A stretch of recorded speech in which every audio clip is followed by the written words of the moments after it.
ಸಿಂಹರಾಶಿ ನಾಳೆಯ ವಿಚಾರವನ್ನು ಮರೆತು ತುಂಬ ಸಂತೋಷದಿಂದ ಆನಂದದಿಂದ ಇರ್ತೀರಿ. ಅಂದರೆ ಇವತ್ತೇನಿದೆ ಈಗ ಏನಿದೆ ಅದನ್ನು ನೋಡೋಣ ನಾಳೆಗೆ ಅನ್ನುವಂತಹ ಭಾವನೆ ನಿಮ್ಮಲ್ಲಿರುತ್ತೆ.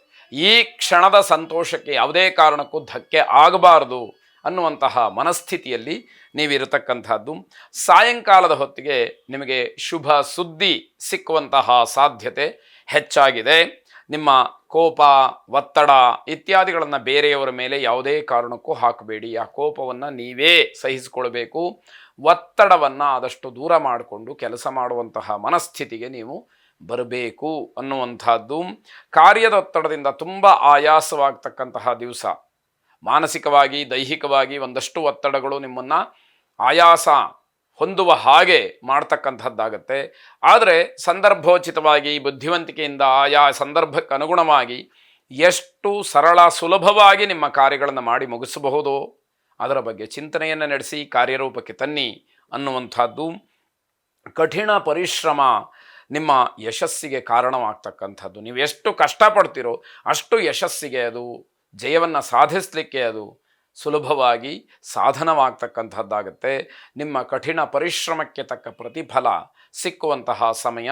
ನೀವು ಪಟ್ಟಂತಹ ಕಷ್ಟ ವ್ಯರ್ಥ ಆಗೋದಿಲ್ಲ ಅನ್ನುವಂತಹ ಮಾತು.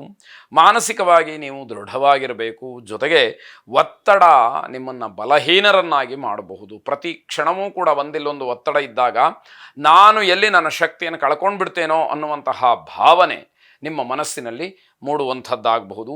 ಶ್ರೀರುದ್ರನನ್ನು ವಿಶೇಷವಾಗಿ ಪ್ರಾರ್ಥನೆ ಮಾಡಿ ರುದ್ರದೇವರ ಅನುಗ್ರಹ ನಿಮಗೆ ಸದಾ ರಕ್ಷಾ ಕವಚವಾಗಲಿ. ಶುಭವಾಗಿ. ಕನ್ಯಾರಾಶಿ ನೆರೆಹೊರೆಯವರ ಜೊತೆಯಲ್ಲಿ ಮಾನಸಿಕವಾದಂತಹ ಸಮಾಧಾನ ಇರುವುದಿಲ್ಲ. ಜಗಳಕ್ಕೆ ಅವಕಾಶ ಇದೆ.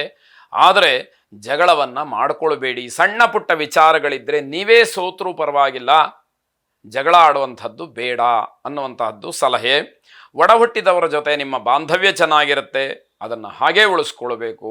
ಯಾವುದೋ ಬೇರೆ ಒತ್ತಡಗಳಿಂದ ಮನೆಯವರ ಜೊತೆಯಲ್ಲೂ ಜಗಳವನ್ನು ಮಾಡ್ಕೊಂಡ್ಬಿಟ್ರೆ ಅಥವಾ ಮನಸ್ತಾಪಕ್ಕೆ ಕಾರಣವಾದರೆ ಇಡೀ ದಿನ ವ್ಯರ್ಥವಾಗ್ತಕ್ಕಂಥದ್ದು. ಮನಸ್ಸಿಗೆ ಏನೋ ಒಂದು ರೀತಿಯ ಅಹಿತವಾದಂತಹ ಭಾವನೆ ಅಥವಾ ಅಹಿತವಾದಂತಹ ಒಂದು ವಾತಾವರಣ ನಿಮ್ಮನ್ನು ಇಡೀ ದಿನ ಕಾಡುವ ಹಾಗೆ ಆಗುವಂಥದ್ದಾಗತ್ತೆ. ಭೂಮಿ ಅಥವಾ ಆಸ್ತಿ, ಪಿತ್ರಾರ್ಜಿತ, ಪೂರ್ವಾರ್ಜಿತ ಇತ್ಯಾದಿಗಳಿಗೆ ಸಂಬಂಧಪಟ್ಟ ಹಾಗೆ ಒಂದಷ್ಟು ಮಾತುಕತೆಗಳು ನಡೀಬಹುದು. ಆದರೆ ಪ್ರಯೋಜನ ಏನು ಅನ್ನುವಂಥದ್ದು ಪ್ರಶ್ನೆ.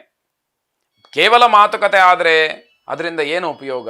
ಯಾವುದೋ ಒಂದು ಇತ್ಯರ್ಥವಾಗಬೇಕು. ಅದರಿಂದ ನಿಮಗೆ ಬರುವಂಥದ್ದೋ ಅಥವಾ ನಿಮಗೆ ಲಾಭ ಆಗುವಂಥದ್ದೋ ನಿಮ್ಮ ಪರವಾಗಿ ಆಗಬೇಕು ಅನ್ನುವಂಥದ್ದಾಗತ್ತೆ. ಭಾವನೆಗಳ ಆಧಾರದ ಮೇಲೆ ಕಾರ್ಯಕ್ಷೇತ್ರದಲ್ಲಿ ಯಾವುದೇ ತೀರ್ಮಾನವನ್ನು ಮಾಡಬೇಡಿ. ಭಾವನೆಗಳಿದ್ದಾಗ ನೀವು ಕೆಲವೊಮ್ಮೆ ರಾಜಿಯನ್ನು ಮಾಡಿಕೊಳ್ಬೇಕಾಗತ್ತೆ. ಕಾರ್ಯಕ್ಷೇತ್ರದಲ್ಲಿ ಆ ರೀತಿ ರಾಜಿ ಆದಾಗ ಕೆಲಸದ ಗುಣಮಟ್ಟವೋ ಅಥವಾ ವ್ಯವಹಾರದ ಗುಣಮಟ್ಟವೋ ಎಷ್ಟರ ಮಟ್ಟಿಗೆ ಸರಿಯಾಗಿರುತ್ತೆ ಅನ್ನುವಂಥದ್ದು ಪ್ರಶ್ನೆಯಾಗತ್ತೆ. ಇದನ್ನು ಸರಿಯಾಗಿ ಗಮನಿಸ್ಕೊಳ್ಬೇಕಾದಂಥದ್ದು. ಧಾರ್ಮಿಕ ಭಾವನೆಗಳಿಂದ ದೊಡ್ಡ ದೊಡ್ಡ ಕಾರ್ಯಗಳಿಗೆ ಸಹಕಾರಿಯಾಗ್ಬೋದು. ಭಗವಂತ ಇದ್ದಾನೆ ಅಥವಾ ಹಿರಿಯರ ಆಶೀರ್ವಾದ ಇದೆ. ನನ್ನ ಪ್ರಯತ್ನವನ್ನು ನಾನು ಪ್ರಾಮಾಣಿಕವಾಗಿ ಮಾಡ್ತಾ ಇದ್ದೇನೆ, ಲೋಕ ಮೆಚ್ಚುವಂತಹ ಕೆಲಸವನ್ನು ಮಾಡ್ತಾ ಇದ್ದೇನೆ, ಸತ್ಯ ಧರ್ಮ ನಿಷ್ಠೆಯಿಂದ ನಾನು ಕರ್ತವ್ಯ ಪ್ರಜ್ಞನಾಗಿ ಕೆಲಸವನ್ನು ಮಾಡ್ತಾ ಇದ್ದೇನೆ. ಇವೆಲ್ಲವೂ ಕೂಡ ನಿಮ್ಮನ್ನು ಕಾಪಾಡುವಂಥದ್ದು. ನಿಮ್ಮ ಕೆಲಸಕ್ಕೆ ಒಂದಷ್ಟು ಪುಷ್ಟಿಯನ್ನು ಕೊಟ್ಟು ಜಯಶೀಲರನ್ನಾಗಿ ಮಾಡ್ತಕ್ಕಂತಹ ಸಾಧ್ಯತೆ ಹೆಚ್ಚಾಗಿದೆ. ಆದರೆ ಧಾರ್ಮಿಕ ಭಾವನೆಯಿಂದ ನೀವು ಹೊರ ನಿಂತರೆ, ಅದಕ್ಕೆ ವಿರುದ್ಧವಾಗಿ ನಡ್ಕೊಂಡ್ರೆ ಫಲದಲ್ಲೂ ಕೂಡ ವಿರುದ್ಧವಾದಂತಹ ಫಲವನ್ನೇ ಅನುಭವಿಸಬೇಕಾಗತ್ತೆ, ಸ್ವೀಕರಿಸಬೇಕಾಗತ್ತೆ ಅನ್ನುವಂಥದ್ದು ಗಮನದಲ್ಲಿಟ್ಕೊಳ್ಬೇಕು. ಆರೋಗ್ಯದ ಬಗ್ಗೆ ಸ್ವಲ್ಪ ಕಾಳಜಿಯನ್ನು ವಹಿಸಿ. ಏನೆಲ್ಲ ಇದ್ದರೂ ಕೂಡ ಆರೋಗ್ಯ ಚೆನ್ನಾಗಿಲ್ಲ ಅಥವಾ ಆರೋಗ್ಯದಲ್ಲಿ ಒಂಥರ ಸ್ವಾಸ್ಥ್ಯ ಇಲ್ಲ ಅಂತಾದರೆ ಯಾವ ಕೆಲಸವೂ ಕೂಡ ಪ್ರಯೋಜನಕ್ಕೆ ಬರೋದಿಲ್ಲ. ಆ ಒಂದು ಖುಷಿ ಇರುವುದಿಲ್ಲ. ಅದನ್ನು ಗಮನಿಸ್ಕೊಳ್ಬೇಕು. ಆಂಜನೇಯ ಸ್ವಾಮಿಯನ್ನು ವಿಶೇಷವಾಗಿ ಪ್ರಾರ್ಥನೆ ಮಾಡಿ. ಅನುಕೂಲ ಇರತಕ್ಕಂಥವರು ಆಂಜನೇಯ ಸ್ವಾಮಿಗೆ ವೀಳ್ಯದೆಲೆಯನ್ನು ಅರ್ಪಣೆ ಮಾಡಿ. ಶುಭವಾಗಿ. ತುಲಾರಾಶಿ ಮಕ್ಕಳಿಗೆ ವಿಶೇಷವಾದಂತಹ ಯಶಸ್ಸಿದೆ. ಆದರೆ ಶಿಕ್ಷಣ ಕ್ಷೇತ್ರದಲ್ಲಿ ಒಂದಷ್ಟು ಪರಿಶ್ರಮವನ್ನು ಪಡಲೇಬೇಕು. ಪರಿಶ್ರಮ ಪಡ್ತಾ ಇರ್ತಕ್ಕಂಥವ್ರು ಹಾಗೇ ಮುಂದುವರಿಸ್ಕೊಂಡು ಹೋಗಿ. ಓದನ್ನು ಹೊರತಾಗಿ ಬೇರೆಲ್ಲ ವಿಚಾರಗಳು ನಮ್ಮ ಮುಂದೆ ಗೌಣ ಅನ್ನುವಂತಹ ಭಾವನೆಯನ್ನು ಮನಸ್ಸಿನಲ್ಲಿ ತಂದುಕೊಳ್ಳಿ. ಓದಿಗೆ ಹೆಚ್ಚಿನ ಆದ್ಯತೆಯನ್ನು ನೀಡಿ. ಬೇರೆ ಚಟುವಟಿಕೆಗಳು ಇದಕ್ಕೆ ಪೂರಕವಾಗಿರಲಿ ಹೊರತು ಅನ್ಯಥಾ ಸಮಯವನ್ನು ವ್ಯರ್ಥ ಮಾಡುವ ಹಾಗೆ ಯಾವ ಚಟುವಟಿಕೆಗಳು ಕೂಡ ಬೇಡ, ಅಥವಾ ಓದಿಗೆ ವಿರುದ್ಧವಾದಂತಹ ಯಾವ ಚಟುವಟಿಕೆಗಳೂ ಬೇಡ. ಒಂದು ವೇಳೆ ಇದ್ದರೆ ಅದನ್ನು ಆದಷ್ಟು ನಿಮ್ಮಿಂದ ಹೊರ ಹಾಕತಕ್ಕಂತಹ ಪ್ರಯತ್ನಗಳನ್ನು ಮಾಡಿ ಯಶಸ್ಸು ನಿಮ್ಮದಾಗ್ತಕ್ಕಂಥದ್ದು. ಮಕ್ಕಳಿಗೆ ಶಿಕ್ಷಣ ಕ್ಷೇತ್ರದಲ್ಲಿ ವಿಶೇಷವಾದಂತಹ ಯಶಸ್ಸನ್ನು ಕಾಣಲಿಕ್ಕೆ ಅವಕಾಶ ಇದೆ, ಆದರೆ ಪ್ರಾಮಾಣಿಕವಾದಂತಹ ಪ್ರಯತ್ನ ಬೇಕು ಅನ್ನುವಂಥದ್ದು ಇಲ್ಲಿ ಗಮನಿಸಬೇಕಾಗತ್ತೆ. ದಾಂಪತ್ಯದಲ್ಲಿ ಸಾಮರಸ್ಯ ಇರುತ್ತೆ, ಗಂಡ ಹೆಂಡತಿಯರ ಮಧ್ಯದಲ್ಲಿ ಏನೋ ಒಂದು ರೀತಿಯ ಅನ್ಯೋನ್ಯತೆ, ಪ್ರೀತಿಯ ಮಾತು, ವಿಶ್ವಾಸದ ಒಂದು ಸಂಕಲ್ಪ, ಇವೆಲ್ಲವೂ ಕೂಡ ಕೆಲಸಕ್ಕೆ ಬರ್ತಕ್ಕಂಥದ್ದು. ಕಾರ್ಯಕ್ಷೇತ್ರದಲ್ಲಿ ಮಾತ್ರ ತುಂಬ ಸ್ಪರ್ಧಾತ್ಮಕವಾದಂತಹ ವಾತಾವರಣ, ಇಡೀ ಸಮಾಜವೇ ಆಗಿದೆ. ಪ್ರತಿಯೊಂದು ಕ್ಷೇತ್ರದಲ್ಲೂ ಕೂಡ ಸ್ಪರ್ಧೆ, ಪ್ರತಿಯೊಂದು ಕ್ಷೇತ್ರದಲ್ಲೂ ಕೂಡ ನಮಗೆ ವಿರುದ್ಧವಾದಂತಹ ಮನಸ್ಥಿತಿಯನ್ನು ಹೊಂದಿರತಕ್ಕಂತಹ ಜನ. ಇವರ ಮಧ್ಯದಲ್ಲಿ ನಾವು ನಮ್ಮ ಪ್ರಾಮಾಣಿಕ ಸತ್ಯ, ನಿಷ್ಠೆ, ಧರ್ಮ ಇತ್ಯಾದಿಗಳನ್ನು ಆಧಾರವಾಗಿಟ್ಟುಕೊಂಡು ಒಂದಷ್ಟು ಕೆಲಸಗಳನ್ನು ಮಾಡಿ ನಾವು ಗಳಿಸಬೇಕು, ಉಳಿಸಬೇಕು, ಬೆಳೆಸಬೇಕು ಅನ್ನುವಂಥದ್ದು ಆಗತ್ತೆ. ಅದು ಗಮನದಲ್ಲಿರಲಿ.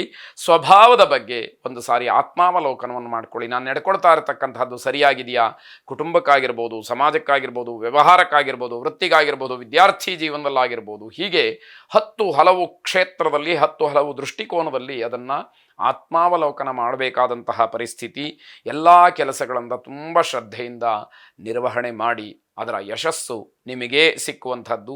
ನಿತ್ಯದಲ್ಲಿ ಅಥವಾ ನಿತ್ಯ ಜೀವನದಲ್ಲಿ ಏನಾದರೂ ತಪ್ಪನ್ನು ಮಾಡಿದರೆ ಅದನ್ನು ಅಗತ್ಯವಾಗಿ ಸರಿಪಡಿಸ್ಕೊಳ್ತಕ್ಕಂತಹ ಒಂದು ಪ್ರಾಮಾಣಿಕ ಪ್ರಯತ್ನ ನಡೀಲಿ.